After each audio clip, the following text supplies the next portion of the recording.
भारतीय जनता पक्षाजवळ स्वतः आणि आमचे मित्रपक्ष आणि आमच्यासोबत असलेले अपक्ष सह आम्ही तिसरी जागा सहज जिंकू शकतो असा आम्हाला संपूर्ण विश्वास आहे. आमची पार्टी ही अखिल भारतीय पार्टी आहे, परिवारवादी पार्टी नाही आहे. महाराष्ट्रातील महाविकास आघाडी सरकारकडे शब्द कळलाय का? जो दिवा विजला त्याला पुन्हा आकाडी लावण्याची माझी इच्छा नाही. 12 कोटी जनता हे त्यांचं कुटुंब असताना त्यांच्याकडे दुर्लक्ष केलं आणि माझं कुटुंब माझी जबाबदारी एवढं करत 2 वर्ष त्यांनी काढले. हे सरकार पूर्णपणानं अपयशी ठरलेले. आज देशामध्ये 4345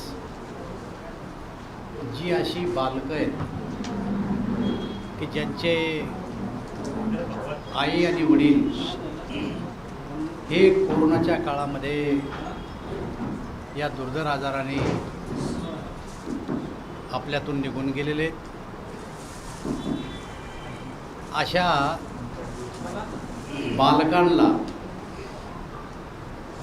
भविष्यातलं जीवन जगता यावं म्हणून प्रधानमंत्र्यांनी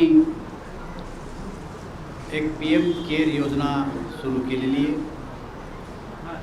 या योजनेतला लाभ या मुलांना देण्यासाठी मंत्रिमंडळातील सर्व मंत्र्यांना प्रत्येक जिल्ह्यामध्ये पाठवलेलं आहे आणि एकूण 4345 विद्यार्थ्यांना हा लाभ प्रदान करण्यात आलेला आहे. आज साधारणतः वयोगटाप्रमाणे हा लाभ देण्यात आलेला आहे आणि ज्या वेळेस वयाचे 23 वर्ष पूर्ण होतील त्यावेळेला या बालकांना पुढचं जीवन सुसह्य व्हावं म्हणून 10 लाख रुपयाचा राशी एकाच वेळेस त्या ठिकाणी मिळणार आहे.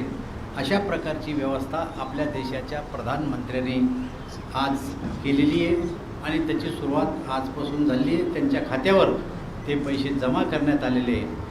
जिल्ह्याचे कलेक्टर आणि त्यांचे जे कोणी त्याचे लाभधारक आहेत यांचं संयुक्त अकाउंट बँकेमध्ये राहणार आहे.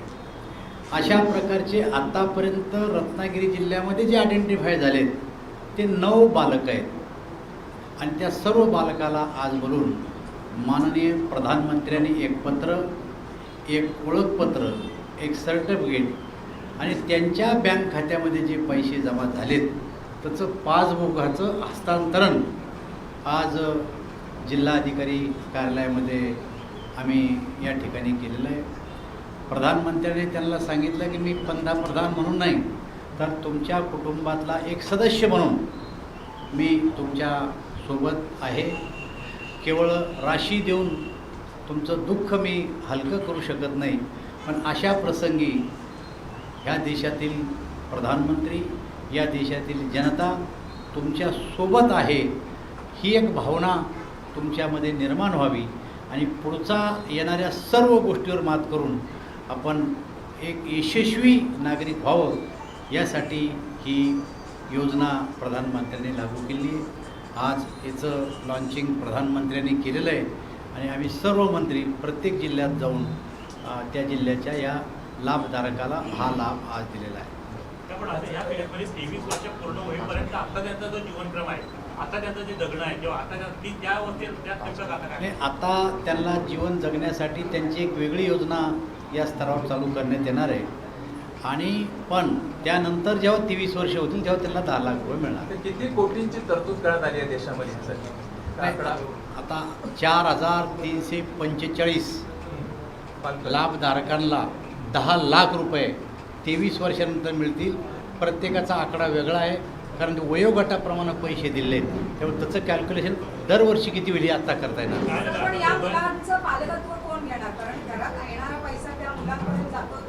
आणि मुलांपर्यंत आत्ता त्यांना तो पैसाच काढता येणार नाही. तो 23व्या वर्षी काढता येईल जेव्हा ते सज्ञान होतील आणि त्याच्यामुळं त्यांचं पालकत्व म्हणल्यापेक्षा आज जो पैसा जमा होणार आहे त्या मुलगा आणि कलेक्टर यांच्या जॉईंट अकाउंटला तो पैसा आज जमा होणार. बरोबर आहे, पण राज्य शासनाने 50,000 रुपये मधल्या काळामध्ये त्यांनी दिले होते, पण आता दोन्ही आई वडील नाही आहे त्यांची परिस्थिती कशी आहे की जे पालक तुमचे नातेवाईक जवळचे असतील किंवा काही त्यांना त्या योजनेमध्ये म्हणजे वस्त्रगृहात पण ठेवण्यासाठी काय ते त्याच्यात पण आताच्या अन्य परिस्थितीत- नातेवाईकाला याच्यात समाविष्ट करण्यात आलेलं नाही. यामध्ये केवळ त्याच कुटुंबातले बालकं घेतले गेले ज्यांची आई आणि वडील या ठिकाणी आता नाही आहेत. त्यांना भविष्यात 23 वर्षानंतर त्याचा फायदा होईल, लाभ होणार आहे 23 वर्षानंतर. पण आताचा त्याच्यासाठी विचार केलेला त्याच्यासाठी आहे. एक वेगळी योजना सुद्धा शासनानं केलेली आहे आणि राज्य सरकार सुद्धा एक वेगळी योजना त्यांच्यासाठी तयार करू सरकार- शकतं. नुसते पैसे देऊन त्यांचं शैक्षणिक वगैरे त्यांचं शैक्षणिक, त्यांचं आरोग्य आणि इतर ज्या काही शासनाच्या सवलती आहेत, मग शिक्षणामध्ये त्यांना केंद्रीय शाळेमधलं ॲडमिशन असू द्या, त्यांना प्राधान्यानं एखाद्या टेक्निकल स्कूलमध्ये जाणं असू द्या. एक मुलगा मूकबधीर आहे, त्या मूकबधीर मुलाला एखाद्या संस्थेमध्ये ॲडमिशन देणं असू द्या. शासनाच्या जेवढ्या काही योजना आहेत आणि ज्या सवलती आहेत त्या साऱ्या सवलती या मुलांना लागू तर होणार. आपला अन्न विषय निवेदनामध्ये का अजून आम्ही सुरू करतो तुमचं. नाही सर, आज तुम्ही काय बोलणार आहात का? म्हणजे आम्ही रेल्वे- याच्या व्यतिरिक्त अन्य विषय काय बोलणार आहात का? हा एवढा विषय एवढ्यापुरता हा विषय तुमचा संपला म्हणजे इतर विचारायला आम्हाला तुमचं सांगायचं आहे का? दानवे साहेब, या विषयाची लय चिरफाड होणार नाही असं करा फक्त. दानवे साहेब, कोकण रेल्वेसह देशातील अनेक रेल्वेचा खाजगीकरणाची केंद्र सरकारने घात घातला, नेमका काय प्रकार आहे? मी तुम्हाला स्पष्टपणानं सांगतो, रेल्वेचं खाजगीकरण होणार नाही.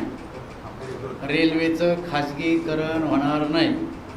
आणि पुन्हा कोणी येईल तर हा प्रश्न विचारू नका. रेल्वेचं खाजगीकरण मुळीच होणार नाही. पण जे सगळे कोरोना काळात पाटील साहेब सगळे सिनियर सिटीजन असेल, बरेच सगळ्या योजना सवलती बंद केलेत, ते त्यामागचं कारण काय, ते नेमकं कधी सुरू करणार आहात? हे बघा, केवळ पत्रकाराच्याच नाही तर आमच्याही कोविडच्या काळामध्ये सवलती बंद केल्या होत्या, आमच्या सॅलरीज बंद केल्या होत्या, आमचा खासदाराचा फंड बंद केला होता. देश संकटात होता. हळूहळू आता परिस्थिती पूर्वपदावर यायला लागली आणि मला असं वाटतं की या परिस्थितीचा जसं काही रेल्वे अजून सगळ्या रेल्वे सुरू झाल्या नव्हत्या, पण आता हळूहळू आम्ही सगळ्या रेल्वे सुरू करतो. काही ठिकाणचे स्टॉप बंद झाले होते, तेही कालांतरानं सुरू करावं लागतील. काही ठिकाणच्या रेल्वेज बंद झाल्या होत्या, त्याही पूर्वपदावर आणावं लागतील. ज्या काही गोष्टी कोरोनाच्या काळात बंद केल्या होत्या त्याचा वेळोवेळी आढावा घेऊन त्या सुरू करण्यात येतील. कधी पण अपेक्षित 2022 अखेरपर्यंत सगळ्या सवलती सुरू होतील. आज आपण रत्नभूमीत आलात, का आश्वासन आपल्याकडून केंद्र नाही, सरकारने? मी आपल्याला सांगितलं का या विषयाला धरून मी आपल्याला सांगू इच्छितो की रेल्वे डिपार्टमेंटनी ज्या ज्या गोष्टी बंद केल्या होत्या त्याचा पुढच्या काळात आढावा घेऊन या गोष्टी किती लवकर आपल्याला सुरू करता येईल हे त्याचा आम्ही सर, आढावा ठरवू. 372 गाड्या रद्द करण्यात आलेल्या आहेत रेल्वेच्या, कारण त्या जुन्या झाल्या म्हणून की कोळसा वाहतूक नेमकं काय? नेमकं तुम्हाला माहिती आहे, तरी पण तुमच्याकडून ऐकायचं आहे साहेब. या देशामध्ये कोळसा संकट मोठं होतं. आपल्या देशामध्ये 80% कोळसा तयार होतो, 20% कोळसा आपण बाहेरून आणतो. आपल्या कोळशाचा ग्रेडनुसार भाव आहे 1200 रुपयापासून 2200 रुपयापर्यंत. बाहेरच्या देशातून कोळसा जो आणला जातो त्याचा 10,000 रुपयाचा भाव आहे, म्हणजे 5 पटीचा भाव जास्त आहे. बाहेरचे रेट वाढले म्हणून आपल्याकडं बाहेरचा कोळसा येणं बंद झाला. म्हणून आत्मनिर्भर भारत योजनेअंतर्गत बाहेरच्या कोळशावर निर्भर न राहता आपल्या कोळशाचं उत्पादन वाढवा आणि तो जास्तीत जास्त वीज निर्मिती केंद्रापर्यंत पाठवा. परंतु पाठवण्याला ज्या काही अडचणी होत्या त्या काही ठिकाणच्या रेल्वे गाड्या रद्द करून आम्ही त्या कोळशासाठी तात्पुरत्या स्वरूपामध्ये उपलब्ध करून दिले आहे आणि म्हणून काही ठिकाणच्या रेल्वे रद्द करण्यात आता आल्या. आपण कोकणात आला आपण कोकणात आला आता काय कोकणाला भेट देणार रेल्वेच्या माध्यमातून? एक मिनिट. कोकणाला काय रेल्वेच्या माध्यमातून काय भेट देणार आहात आपण एखादी वेगळी गाडी कोकणासाठी?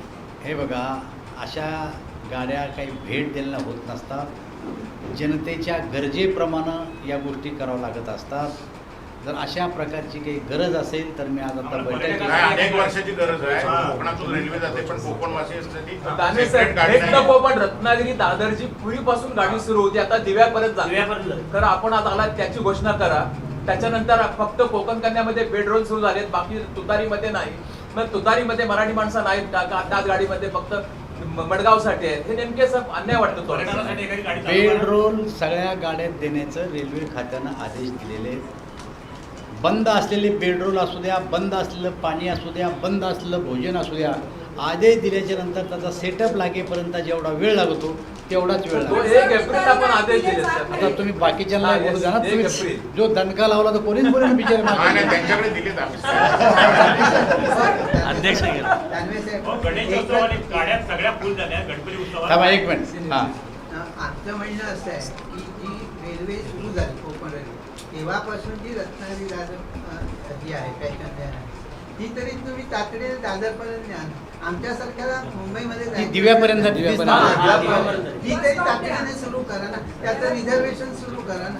त्याच्यामध्ये तर अडचण काय? करंट बुकिंग बंद आहे. करंट बुकिंग बंद आहे साहेब. रत्नागिरी दादर ही दिव्यापर्यंत जाती, हा ती पुढे दादरपर्यंत दादरपर्यंत आहे. चला एक सूचना आली अजून. करंट बुकिंग बंद सर, कोकण आहे. रेल्वेचा महामार्ग या रत्नागिरी सिंधुदुर्ग रायगड मधल्या 3 जिल्ह्यातील नागरिकांसाठी आहे. पण जेव्हा मंगळागाडी जाते त्याचे कार्गोचे डबे हे मडगावसाठी दिलेले आहेत. रत्नागिरीतल्या किंवा सिंधुदुर्गातल्या एखाद्या माणसाला आपले सामान दिल्ली किंवा कुठे पाठवायचं असेल तर मंगळागाडीवर मिळत नाही, कारण त्याचा कोटा मडगावलाच दिलेला आहे. म्हणजे रत्नागिरीतल्या माणसाने आपलं सामान मडगावला जाऊन ठेवायचं का?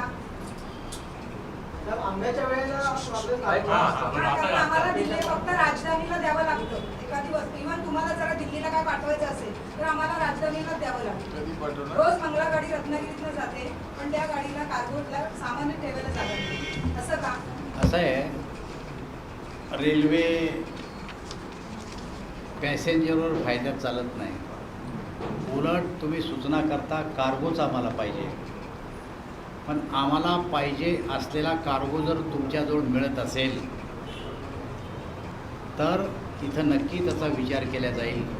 आम्ही उलट शोध घेतोय कुठं आम्हाला कार्गो मिळेल, माल वाहतूक.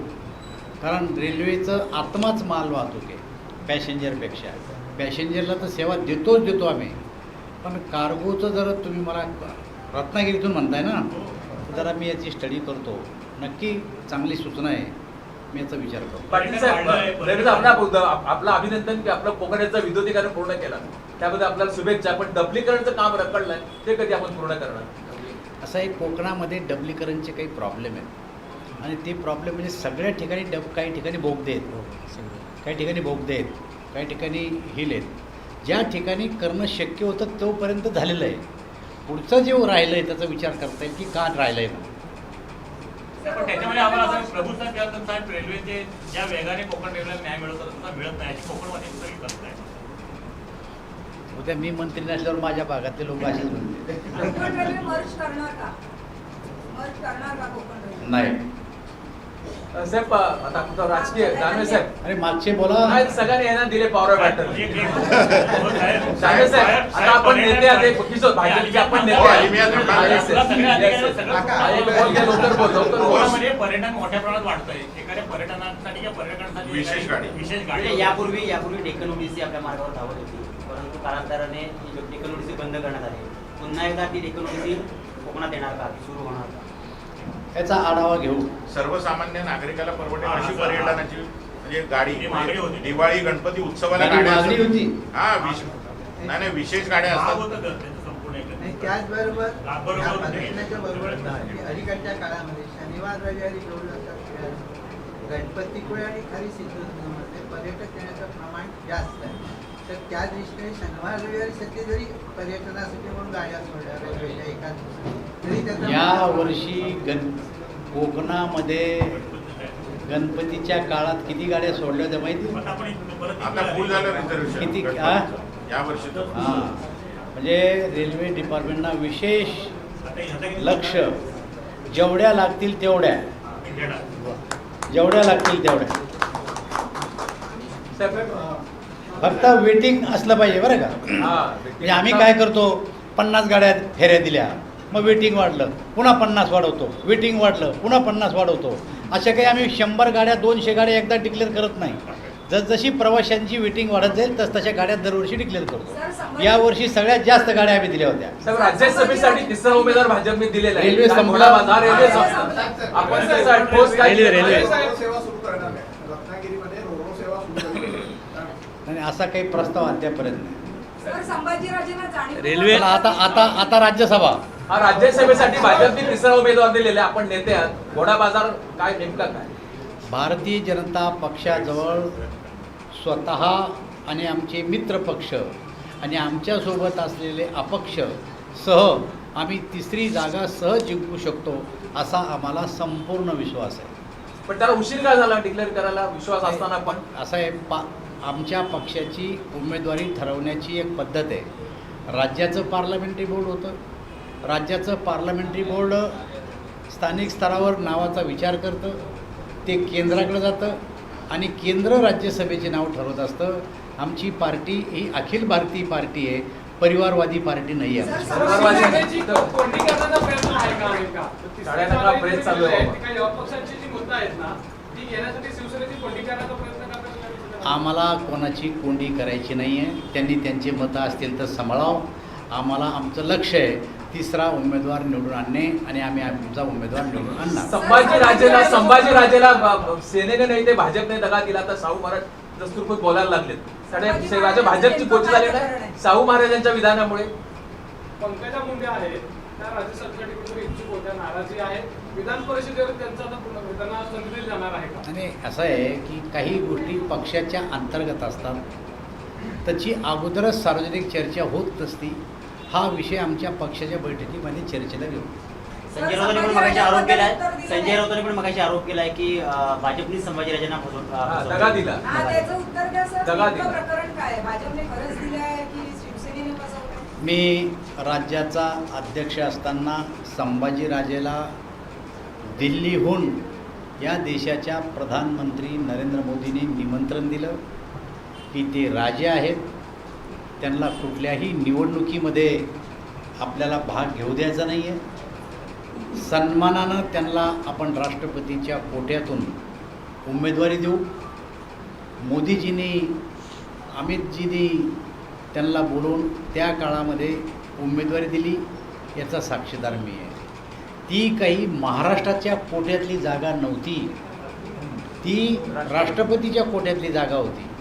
आणि आत्ता जे काही आमचे उमेदवार विनय सहस्त्रबुद्धे आणि पियुष गोयल हे जे 2 रिटायर होते त्यांच्या जागा त्यांना दिल्या गेल्या.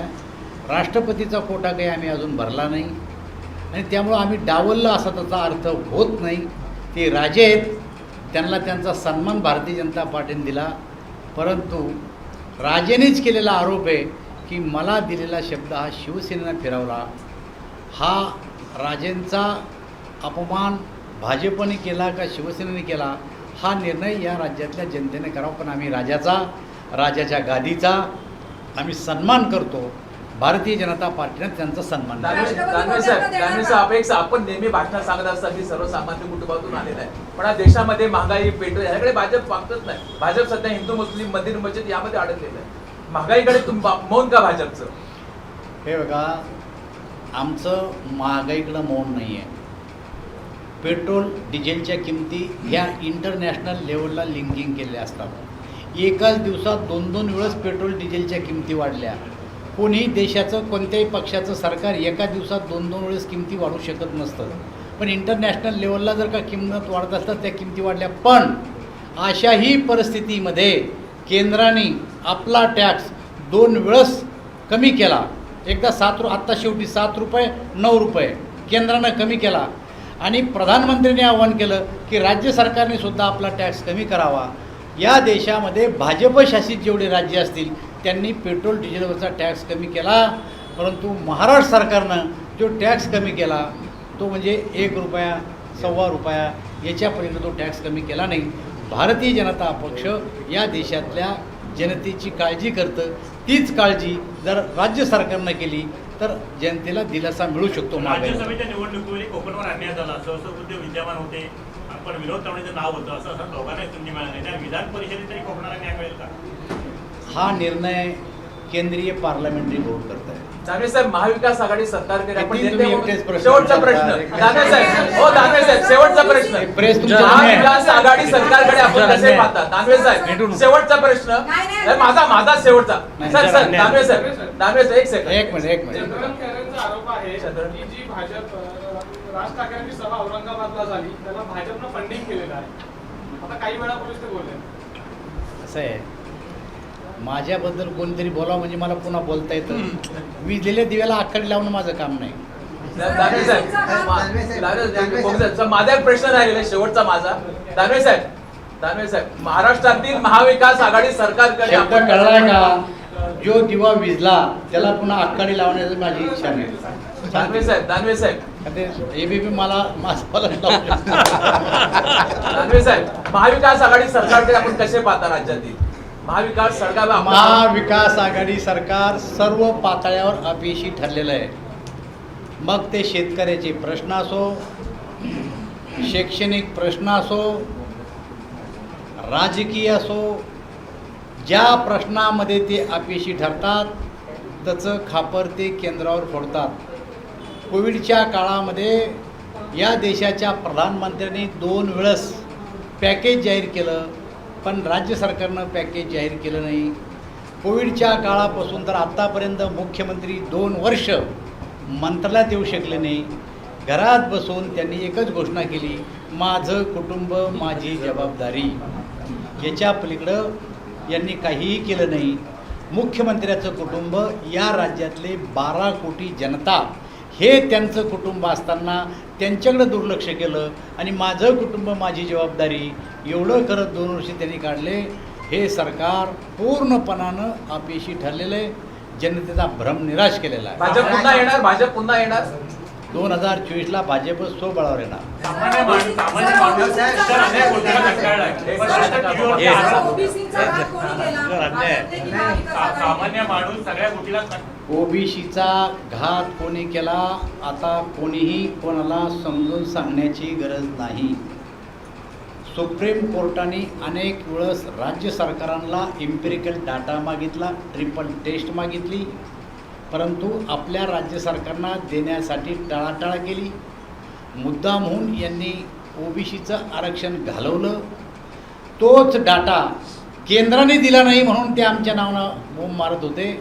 पण मध्य प्रदेश सरकारने सुप्रीम कोर्टाच्या डायरेक्शननुसार डाटा गोळा केला, तो सबमिट केला आणि मध्य प्रदेशाला ते आरक्षण मिळालं. त्यांना काही केंद्रानं डाटा दिला नाही. मग जर मध्य प्रदेशला केंद्रानं डाटा न देता जर कोर्ट त्यांचं आरक्षण गृहीत धरतं तर राज्य सरकारनं आपला डाटा का दिला नाही? राज्य सरकार ओबीसीच्या आरक्षणाचं मारेकरी आहे. राज्य सरकार मराठ्याच्या आरक्षणाचं मारेकरी आहे. हे राज्य सरकार धनगर समाजाच्या आरक्षणाचं मारेकरी आहे.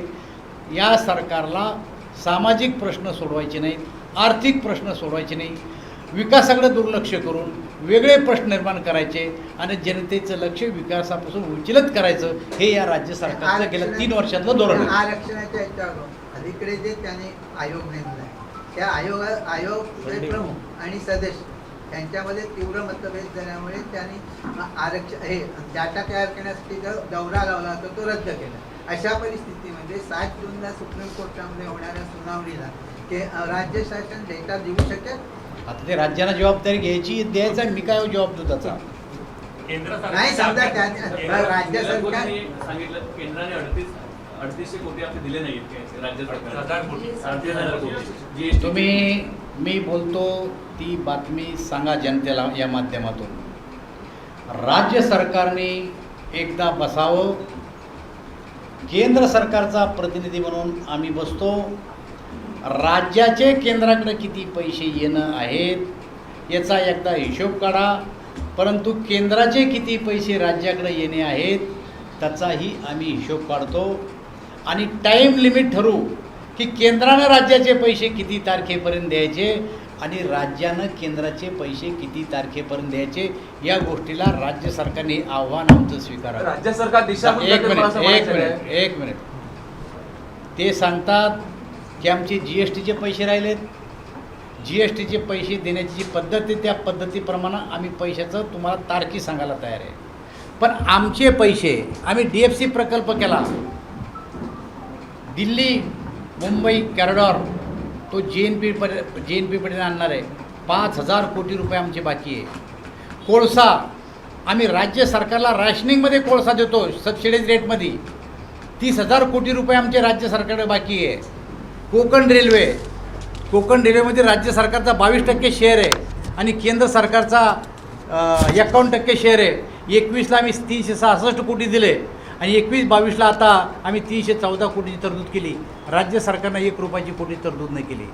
राज्याचे कोळशाचे 3,000 कोटी रुपये, 5,000 कोटी रुपये आमच्या DFC प्रकल्पाचे आणि अन्य आमचे पैसे जे निघतील त्याच्यासाठी तुम्ही राज्य सरकारला चॅलेंज करा. राज्य सरकार दिशाभूल करीत आहे का आता त्याची? एक विषय पूर्ण होऊ द्या. ते त्याला दिशाभूल करीत आहे काय म्हटलं? एक विषय पूर्ण होऊ द्या. हे राज्य सरकारला सांगा, आम्ही केव्हाही हिशोबाला बसायला तयार आहे. पुन्हा मुंबई अहमदाबाद बुलेट ट्रेन केंद्र सरकारनं पूर्ण पैसा दिला, गुजरात सरकारनं पूर्ण पैसा दिला. आपल्या राज्याला एक लाल पैसासुद्धा बुलेट ट्रेनला ॲग्रीमेंट असून सुद्धा अजून दिला नाही. आणि म्हणून आमचे पैसे त्यांच्याकडे किती आहे याची ते चर्चा करत नाही. आणि GSTचा पैसा तर आम्हाला देणं भाग, आम्ही देऊच पैसा GSTचा. तो राज्याचा हक्काचा पैसा, आम्ही नाकारत नाही तो पैसा. पण हे आमच्या पैशाचं काय याचा बी तर विचार नाही करा त्यांना कधी. केंद्र सरकारच्या अखत्यारीतील विमानतळ असेल किंवा मुंबई गोवा हायवे दोन्ही प्रकल्प रखडलेले आहेत यांना त्या कारणाने. याला राज्य शासन सांगते केंद्राची असं आहे, जबाबदारी. टेक्निकली प्रॉब्लेम आहे. आमच्याजवळ केंद्राजवळ पैशाचा कुठल्याही प्रकारचा प्रॉब्लेम नाही आहे. पर्यावरणाचा प्रश्न निर्माण होतो, भूसंपादनाचा प्रश्न निर्माण होतो, ही काही कारणं आहेत त्याला. ही सगळी क्लिअर आहे साहेब. नाही, क्लिअर असताना रस्ता अडवला जाणार नाही. केंद्र सरकारजवळ पैसा मुबलक प्रमाणात उपलब्ध आहे. ABP माझा, उघडा डोळे बघा नीट.